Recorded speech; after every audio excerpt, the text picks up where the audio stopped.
Hello beginners, welcome to basic edit mographs and VFX channel. मेरे channel पर आप basic edit से लेकर एडवांस मोशन ग्राफिक्स, वीएफएक्स और 3D को लर्न कर सकते हैं। अगर प्रीमियर प्रो में आपको ये तमाम टूल्स आ जाएं तो इसका मतलब है कि आपको बेसिक एडिटिंग स्किल्स आ चुकी हैं। इन तमाम टूल्स पर ट्यूटोरियल्स अपलोड कर दिए गए हैं। इनके लिंक्स डिस्क्रिप्शन में अवेलेबल हैं। आप उन्हें चेक कर सकते हैं और अपने एडिट्स को बेहतर बना सकते हैं। आज के ट्यूटोरियल में हम selection tool, rolling edit tool, ripple edit tool और रेड स्ट्रेच टूल को हम सीखेंगे कि ये क्या है। हमारी टाइमलाइन पर दो क्लिप्स हैं। सबसे पहले देखते हैं कि ये दोनों क्लिप्स क्या हैं। इस क्लिप में ये औरत हाथ से कुछ स्टंट बना रही है और इस क्लिप में ये दो बाइक्स हैं जो कि कैमरा से बाहर जा रही हैं। इनकी ड्यूरेशन है 4 सेकंड 19 फ्रेम और इसकी ड्यूरेशन भी 4 सेकंड और 19 फ्रेम है। अब अगर मैं सिलेक्शन टूल लेता हूं तो देखने में ये एक वाइट एरो है, लेकिन जैसे ही मैं इसे दो क्लिप के दरमियान में लेकर आता हूं और एक क्लिप की ड्यूरेशन को कम करता हूं 1 सेकंड तक, तो इसका मतलब ये है कि ये 1 सेकंड इसकी ड्यूरेशन कम हो गई है। अगर मॉनिटर में देखते हैं तो ये हमारा लास्ट फ्रेम है जो कि 4:19 का था, अब 3:19 का है और ये हमारा फर्स्ट फ्रेम है नेक्स्ट क्लिप का। इसका मतलब है कि सिलेक्शन टूल से हम एक क्लिप को अगर एडिट करेंगे या ट्रिम करेंगे तो वही क्लिप इफेक्ट होगा, दूसरे क्लिप इफेक्ट नहीं होगा। लेकिन जैसे ही हम माउस कर्सर को रिलीज करते हैं तो दरमियान में गैप आ जाता है। इसका मतलब है कि ये ट्रिमिंग के लिए यूज होता है, लेकिन जब दो क्लिप को ट्रिम कर रहे होंगे तो ये दरमियान में गैप छोड़ देगा। लेकिन अगर हम यहाँ से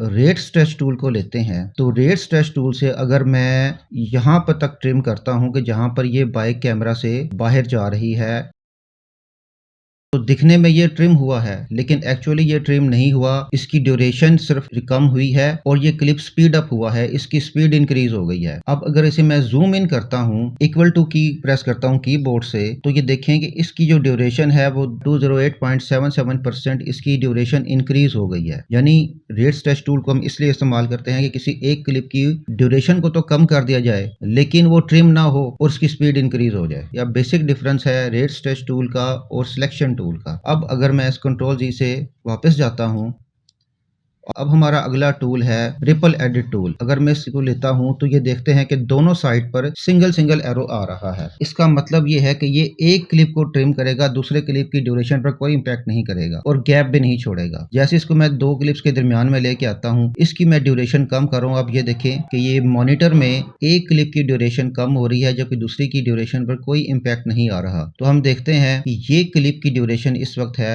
3 सेकंड 19 या 20 फ्रेम और ये है 4 सेकंड 19 फ्रेम। और जैसे इसको मैंने ट्रिम किया दरमियान में कोई गैप नहीं आया।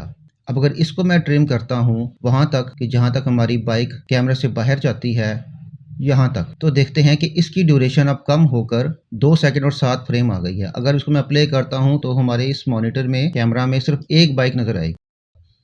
और अब मैं लेता हूं यहां से रोलिंग एडिट टूल, इसकी शॉर्ट कमांड N है। अब मैं देखता हूं रोलिंग एडिट टूल में दोनों तरफ एक एरो आ रहा है। इसका मतलब ये है कि ये एक क्लिप की ड्यूरेशन को कम करेंगे तो दूसरी क्लिप की ड्यूरेशन भी इंक्रीज होगी। इसको मैं राइट साइड पर ड्रैग करता हूं तो देखें कैमरा में वो ये 4:19 का था, अब ये 6:01 का हो चुका है, जबकि ये 4:19 का था और अब ये 1:19 का हो चुका है। यानी कि इसकी ड्यूरेशन बढ़ गई है। लेट्स सपोज मैं इसको 1 सेकंड तक इसको मैं ट्रिम करता हूं तो हम ये देखते हैं कि अब इसकी ड्यूरेशन 5 सेकंड 18 फ्रेम है जबकि इसकी ड्यूरेशन 3 सेकंड और 20 फ्रेम है। यानी कि ये 1 सेकंड तक ट्रिम हो गया क्योंकि हमने रोलिंग एडिट टूल से इसको राइट साइड पर ड्रैग किया था, इस क्लिप की तरफ ड्रैग किया था। अगर मैं इसी रोलिंग एडिट टूल से इसको लेफ्ट साइड पर ड्रैग करता हूं तो हम ये देखते हैं कि ये इसकी ड्यूरेशन कम हो रही है जबकि दूसरी की ड्यूरेशन इंक्रीज हो रही है। रोलिंग एडिट टूल को तब इस्तेमाल करते हैं जब दो क्लिप्स हों और दोनों को ट्रिम करना हो। रिपल एडिट टूल को तब इस्तेमाल करते हैं जब दो क्लिप्स हों और एक को ट्रिम करना हो। मेरे ख्याल में आपको समझ आ चुकी होगी। अगर नहीं समझ आई तो आप कमेंट्स कर सकते हैं, अपना क्वेश्चन पूछ सकते हैं, मैं आपको उसका जवाब दूंगा। आज का ट्यूटोरियल सिर्फ यहाँ तक। नेक्स्ट ट्यूटोरियल में आपको